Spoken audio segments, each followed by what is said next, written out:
You might be sitting on a small fortune right now and have absolutely no idea. Somewhere in a drawer, in a jewelry box, or at the bottom of a relative's belongings, there are old gemstone necklaces that look like nothing in particular. Pieces that nobody wants to wear, that look dated, occasionally even ugly by modern standards. And some of them are worth hundreds, thousands, or in the rarest cases, tens of thousands of pounds. The difference between someone who knows and someone who doesn't is what this video is entirely about. Starting with number 10. Number 10. Victorian garnet necklaces with original gold or silver chains. A necklace with a single deep red garnet, sometimes quite large, hanging from a delicate chain that has lost its shine.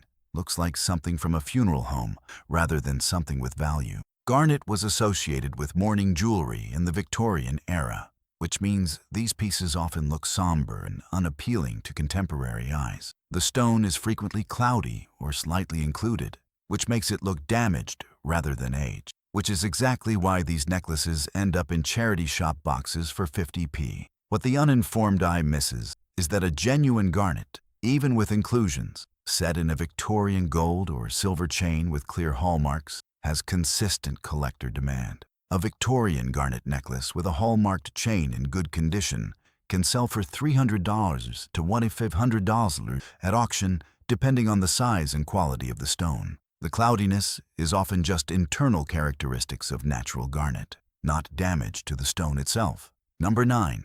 Edwardian aquamarine pendant necklaces. A necklace with a pale, almost invisible-looking blue stone hanging from a delicate chain looks like something that faded with age rather than something precious. The aquamarine is often very pale, almost colorless, which makes it read as a stone past its prime. The setting is typically fine and ornate, which can look fragile or overly detailed by contemporary standards, which is why these necklaces get left unworn and donated to charity shops. What most people don't realize is that pale aquamarine was fashionable and expensive in the Edwardian era, specifically because of its delicate color. A well-cut Edwardian aquamarine in a gold or platinum setting with seed pearls or diamond accents can sell for $600 to $5,000, depending on the size and quality of the stone and the maker's marks. The paleness that seems like a flaw is the exact characteristic that makes it authentic to its period. Number 8. Art Deco citrine necklaces with geometric design.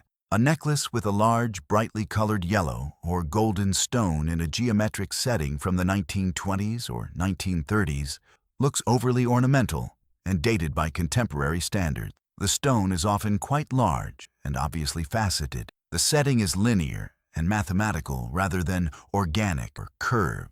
The overall effect reads as costume jewelry rather than fine jewelry because it doesn't match contemporary aesthetic standards, which is why these necklaces get left in boxes and never worn. What most people don't realize is that citrine, a natural quartz variety, was used deliberately in high-quality Art Deco jewelry alongside more expensive stones because its golden color was fashionable and the stone was durable for daily wear. A citrine necklace from the Art Deco period with solid gold or platinum settings and clear hallmarks can sell for $400 to $2,500, depending on the size of the stone and the quality of the metalwork. The obvious faceting and bright color that makes it look like costume jewelry is the exact detail that confirms its authenticity. Number 7.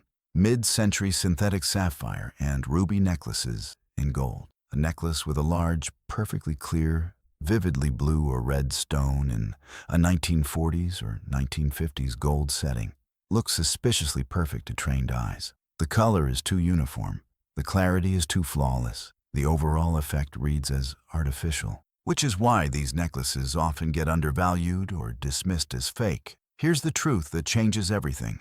During World War II and the immediate post-war period, lab-grown sapphires and rubies were used deliberately in high-quality gold settings because natural stones were difficult to source, and lab-created stones offered consistency and durability for daily wear jewelry. A necklace with a synthetic sapphire or ruby in a solid gold setting from this period is not a fake trying to deceive you. It's a documented design choice from a specific historical moment. The gold content alone in a substantial mid-century necklace sits above $300, and if the stone is large and the design is notable, the collector value climbs to $800 to $3,000. The suspiciously perfect stone is the exact detail that identifies the period and confirms authenticity. Before we continue, if this is already making you think about a specific necklace, subscribe now.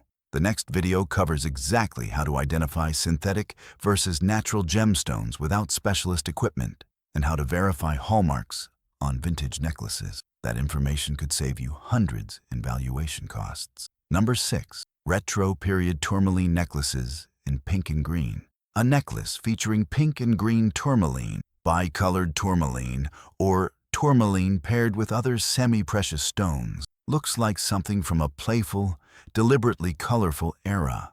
The colors are bright and sometimes clashing by contemporary standards. The combination of different stones reads as eccentric rather than elegant, which is why these necklaces get left in boxes considered too garish for daily wear. What most people don't realize is that tourmaline, particularly in fine quality, was used in 1940s and 1950s jewelry by makers who understood gemstone quality. A necklace with genuine tourmaline in gold or platinum settings with clear hallmarks can sell for $500 to $3,500 at auction, depending on the quality and size of the stones. The bright colors that seem excessive are the exact quality that makes the piece visually striking and valuable to contemporary collectors. Number 5.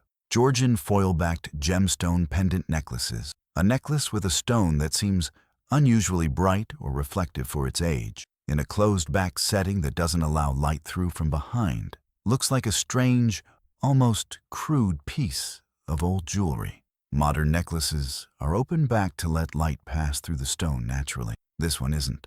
Georgian jewelers placed thin sheets of metal foil behind stones to enhance their brilliance and color before modern cutting techniques could achieve the same effect naturally. The foil also allowed them to use lower quality stones and improve their appearance. A Georgian necklace with a foil-backed stone in its original closed setting is a specific and rare survival, since many were later converted to open settings and lost their foil in the process. An untouched Georgian foil-backed gemstone necklace in gold can sell for $200 to $8,000 at auction, depending on the stone, the metal, and how well the original foil has survived. The crude-looking closed setting is not a design flaw.